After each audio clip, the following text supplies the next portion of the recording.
मराठा साम्राज्य छत्रपति शिवाजी की वजह से जाना जाता है। मराठा सेना की बात करें तो ये सेना मुगलों की सेना के जैसी ही थी। दक्षिण भारत के जो मुस्लिम राज्य थे उनके सेना के नियमों की तरह ही मराठा के सेना के नियम थे, परंतु शिवाजी की सेना सामंतशाही सेना नहीं थी।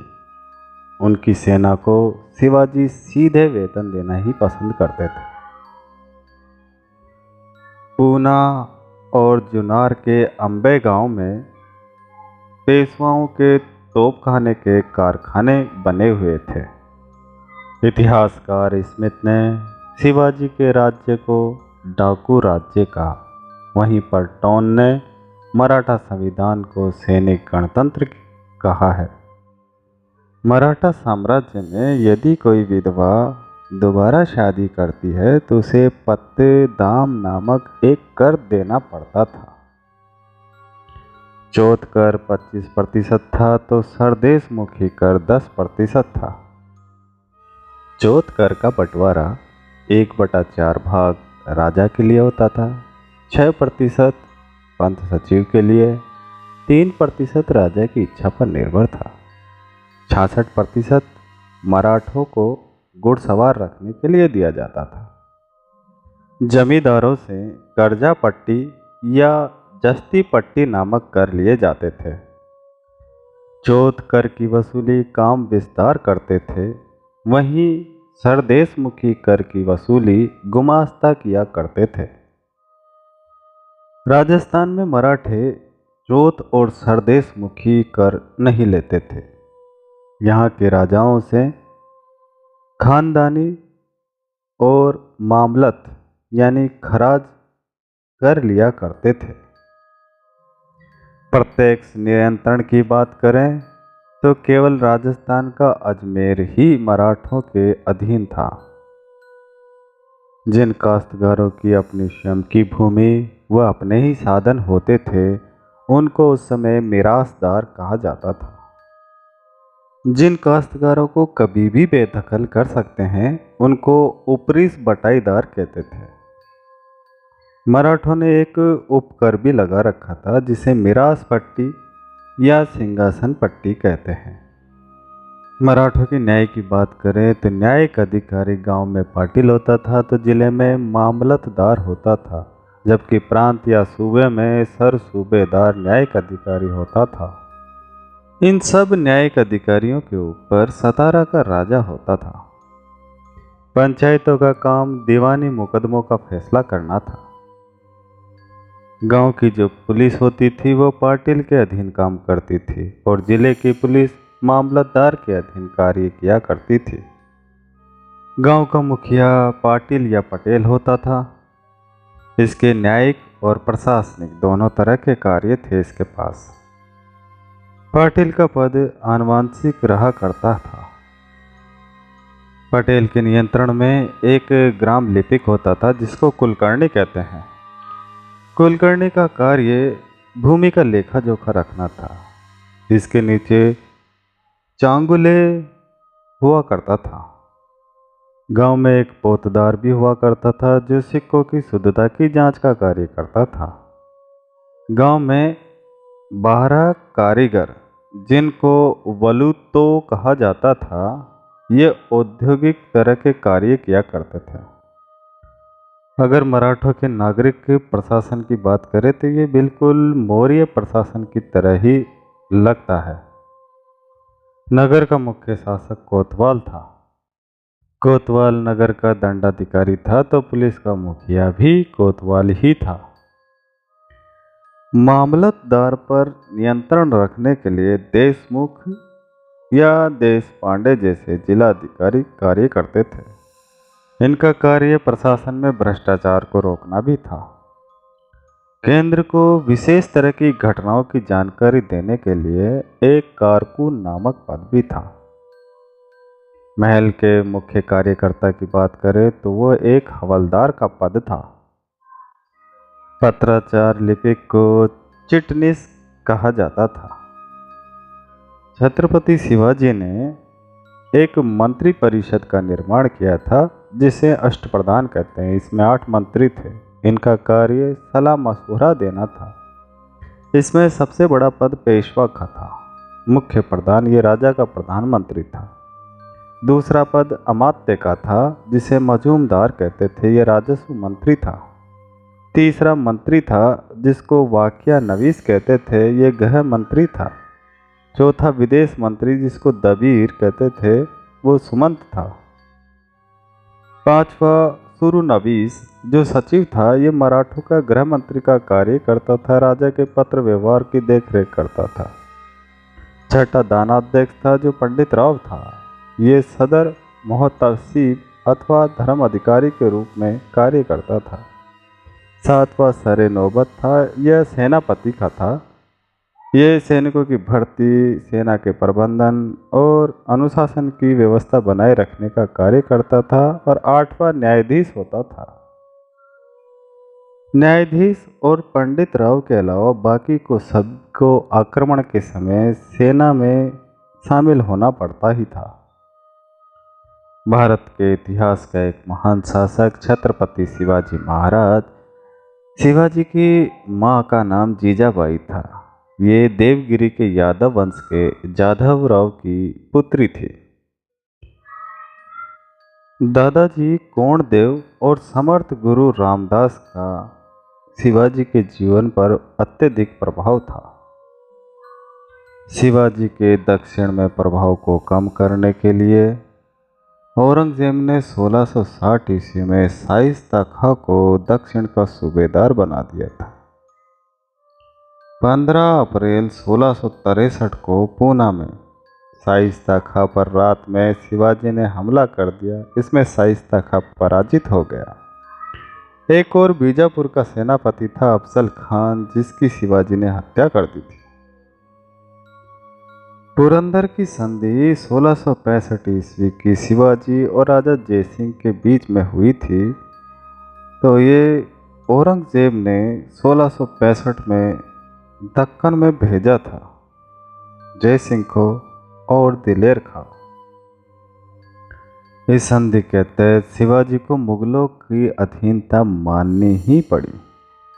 1666 में शिवाजी औरंगजेब से मिलने आगरा गए, परंतु औरंगजेब ने धोखे से शिवाजी को नज़रबंद कर दिया, परंतु शिवाजी वहां से बच करके निकल गए।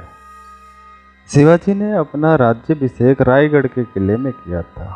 वो तारीख 15 जून 1674 की थी। शिवाजी का राज्याभिषेक गंगा भट्ट ने करवाया था। ये काशी का रहने वाला था। इसको विश्वेश्वर के नाम से भी जाना जाता है। शिवाजी का निधन 12 अप्रैल 1680 को हो गया था। उनकी मृत्यु के बाद उनकी पत्नी सूर्याबाई ने राजा राम को छत्रपति घोषित कर दिया था। शिवाजी के समय एक छापामार युद्ध पद्धति का प्रयोग किया गया। ये पद्धति सर्वप्रथम 1576 ईस्वी में हल्दी घाटी के युद्ध में महाराणा प्रताप ने इस्तेमाल की। दक्षिणी भारत में इस पद्धति को मीर जुमला ने अपनाया था और इसका जो सबसे ज़्यादा प्रयोग देखा गया छापामार पद्धति का, वो बीजापुर और गोलकोंडा के युद्ध में नजर आता है। 1680 से 1689 ईस्वी तक मराठा साम्राज्य पर संभाजी का शासन रहा। मुगल सेनापति मुकरब खां ने संभाजी को और संभाजी के मित्र कवि कुलिस को बंदी बना लिया और संगमेश्वर के युद्ध के बाद 1689 में इन दोनों को मार दिया। 1689 ईस्वी से लेकर के 1700 ईस्वी तक मराठा साम्राज्य राजा राम के हाथों में रहा। राजा राम की पत्नी ताराबाई थी। इसका पुत्र शिवाजी द्वितीय को इसने गद्दी पर बिठा दिया और स्वयं राजकार्य चलाने लगे। 1713 से 1720 ईस्वी तक मराठा साम्राज्य पेशवा बालाजी विश्वनाथ के हाथों में था। पेशवा बालाजी विश्वनाथ ने एक मराठा महासंघ की स्थापना की। ये अष्टप्रधान की जगह पर बनाया गया था। कोल्हापुर में जब शिवाजी द्वितीय की मृत्यु हो गई तो उसके बाद संभाजी द्वितीय को शासक बनाया। ये कार्य पेशवा बालाजी विश्वनाथ ने किया। यह 1714 की रक्तहीन क्रांति के नाम से भी जाना जाता है। 1707 का एक खेड़ा का युद्ध भी प्रसिद्ध है। 1707 में संभाजी के पुत्र साहू को मुगलों की कैद से आज़ादी मिली। पेशवा बालाजी विश्वनाथ की सहायता से साहू ने खेड़ा में उत्तराधिकार का युद्ध में ताराबाई को हरा दिया। 1720 से 1740 ईस्वी तक शासन बाजीराव प्रथम के हाथों में रहा। बाजीराव प्रथम ने गुरिल्ला युद्ध प्रणाली को अपनाया था।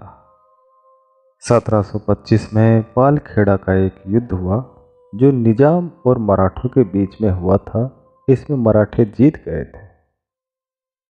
मुगल सूबेदार मोहम्मद खां बगस के खिलाफ बुंदेलखंड के शासक छत्रपति या छत्रसाल की सहायता बाजीराव प्रथम ने 1729 में की। इससे छत्रपति ने खुश होकर के बाजीराव को मस्तानी को भेंट किया था। मस्तानी जो बाजीराव प्रथम को उपहार में मिली थी, उसकी मृत्यु महाराष्ट्र के पाबल स्थान पर हुई थी।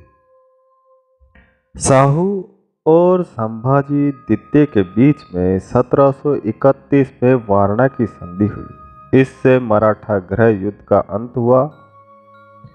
बाजीराव प्रथम ने निजामुल मुल्क को भोपाल के युद्ध में पराजित कर दिया। वह दोहराहा सराय की संधि की। ये संधि 1738 की है। 1740 में बाजीराव प्रथम की मृत्यु रावर स्थान पर हुई। ये स्थान मध्य प्रदेश में नर्मदा नदी के तट पर स्थित है। 1740 से 1761 ईस्वी तक मराठा साम्राज्य बालाजी बाजीराव के अधीन रहा। बालाजी बाजीराव को नाना साहब के नाम से भी जानते हैं।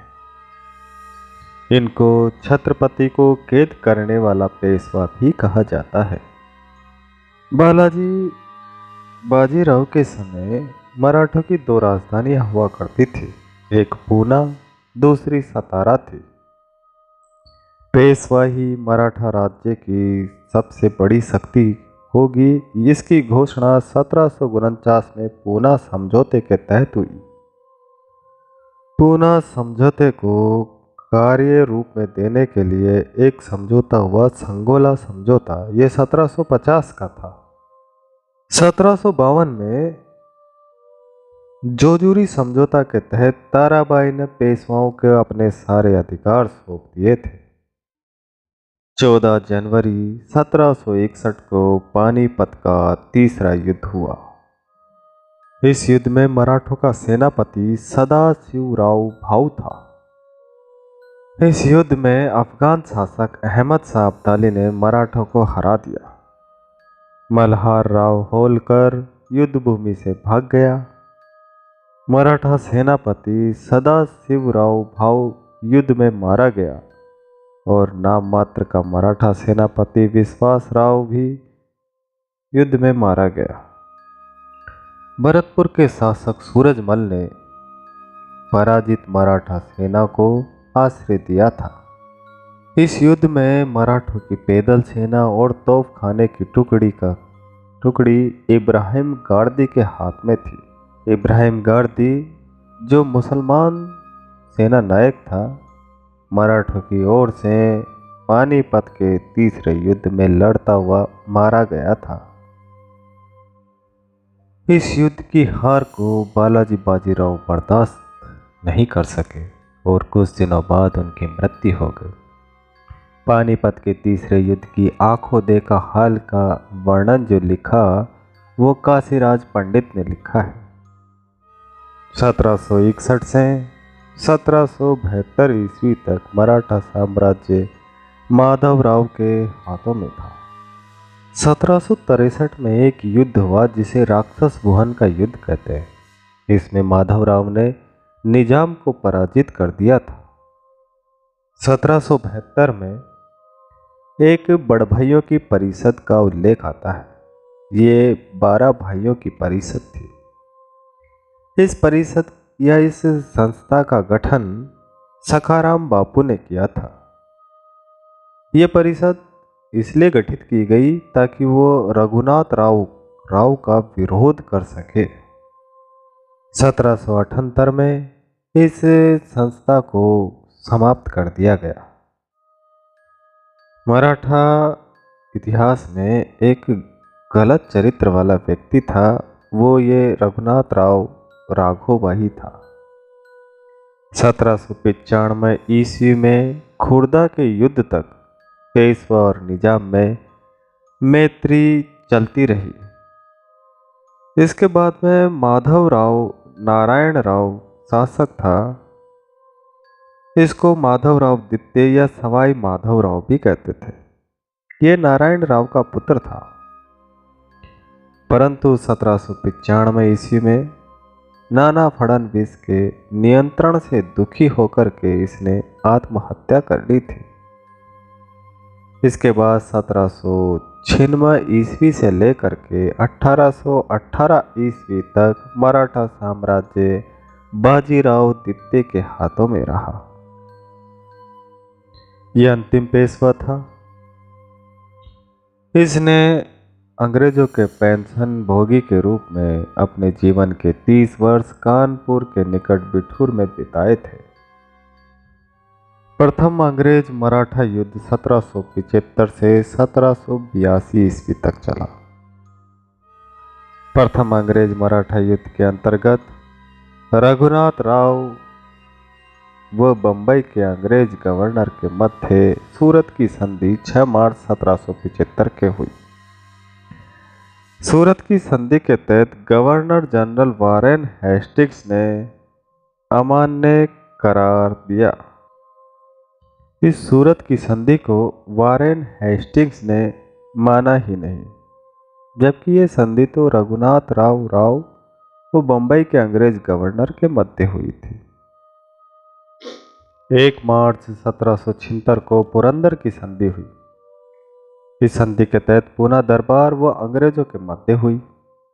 इस संधि के द्वारा अंग्रेजों ने 12 भाई परिषद को वैध माना था। इसके बाद 1779 में तलेगांव की संधि हुई। यह संधि महादजी सिंधिया ने अंग्रेजों को युद्ध में पराजित करने के बाद की। तलेगांव की संधि अंग्रेजों की भारत में सबसे शर्मनाक संधि मानी जाती है। 16 जनवरी 1789 ईस्वी को बड़गांव की एक संधि हुई। इस संधि अंग्रेजों और महादजी सिंधिया के मध्य हुई।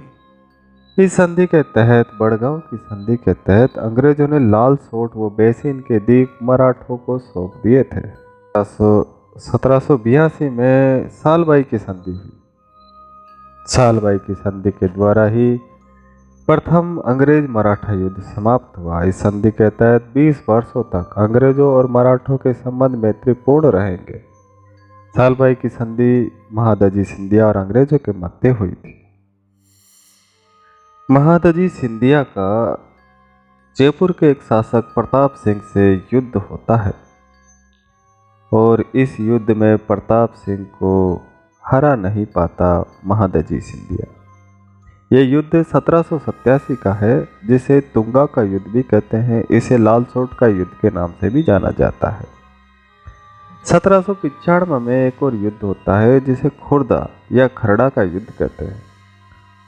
इसमें मराठों ने निजाम को पराजित कर दिया था।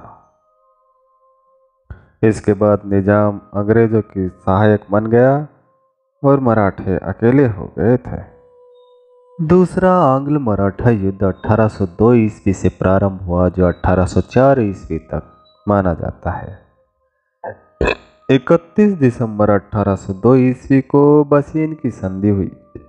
ये संधि पेशवा बाजीराव द्वितीय ने वेलजली की साइक संधि को स्वीकार किया था। इस संधि के द्वारा पेशवा का स्वतंत्र अस्तित्व ही खत्म हो गया। 30 सितंबर 1803 को सुरजी या अर्जुन गांव की संधि हुई। लसवाड़ी के युद्ध में दौलत राव सिंधिया को अंग्रेजों ने हरा दिया था। उसके बाद में ही सुरजी या अर्जुन गांव की संधि हुई थी। 1803 ईस्वी को अंग्रेजों ने भोसले के साथ भी एक संधि की जिसे देवगांव की संधि कहते हैं। 1804 ईस्वी से 1806 ईस्वी तक तृतीय अंग्रेज मराठा युद्ध हुआ। 1805 में मुस्तफापुर की संधि हुई। ये संधि दौलत राव सिंधिया और अंग्रेजों के बीच हुई। दौलत राव सिंधिया ने अंग्रेजों की अधीनता स्वीकार कर ली थी। 1805 में राजापुर घाट की एक संधि हुई। ये यशवंतराव होलकर और अंग्रेजों के बीच हुई।